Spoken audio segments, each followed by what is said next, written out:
500 mutton আছে, আজকে মটনের ঝোল আর ভাতই হবে। তাই এখানে আমাদের জন্য 500 মটন আর এই নাতনির জন্য 2 পিস মেটে, তা দিয়ে সবজি দিয়ে ঝোল করে দেবো। মাংসটাকে আমি মেখে নেব। এখানে আদা রসুনের পেস্ট দিয়েছি আর নুন দিয়েছি। এখানে হলুদ আর জিরের গুঁড়ো দিয়েছি। পেঁয়াজ দিয়ে ভালো করে মেখে নেব। মেখে নিয়ে নাতনির মেটেটা তুলে নেব, নাতনির জন্য যে ঝোলটা করব। মাংসটাকে মাখতে মাখতে আমি এই আলুটাকে ভেজে নিচ্ছি। একটু দিয়ে দিচ্ছি একটু নুন।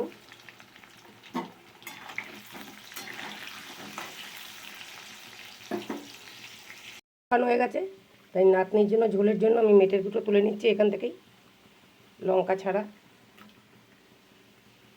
আলুটাও ভাজা হয়ে গেছে, নামিয়ে দেবো। জিরে আর তেজপাতা ফোড়ন দিয়ে দিচ্ছি। মাংসটাকে দিয়ে দিচ্ছি।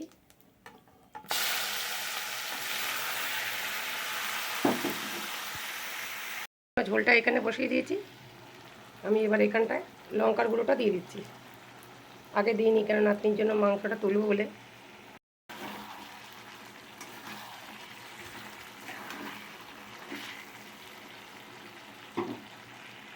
জল দিয়ে আর একটু কষাবো।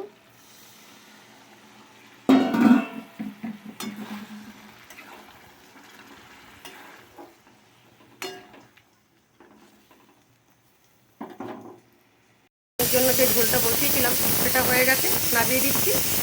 আমার কষা হয়ে গেছে খুব ভালো করেই। এবার আমি প্রেসারে দিয়ে দেবো এটাকে। দিয়ে দিয়েছি, এবার আমি বসিয়ে দেবো। 2টো সিটি মেরে নামিয়ে দেবো। এরকমভাবে ঝোল করে দিয়েছি মেটে দিয়ে। জলটা গরম হয়ে গেছে, চালটা দিয়ে দিচ্ছি।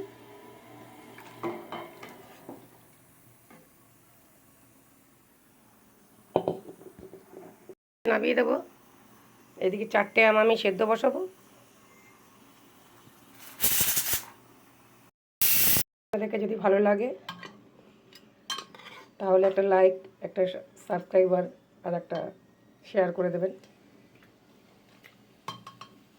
ধন্যবাদ। ভাতও আমার হয়ে গেছে, উপর দিয়ে দেবো।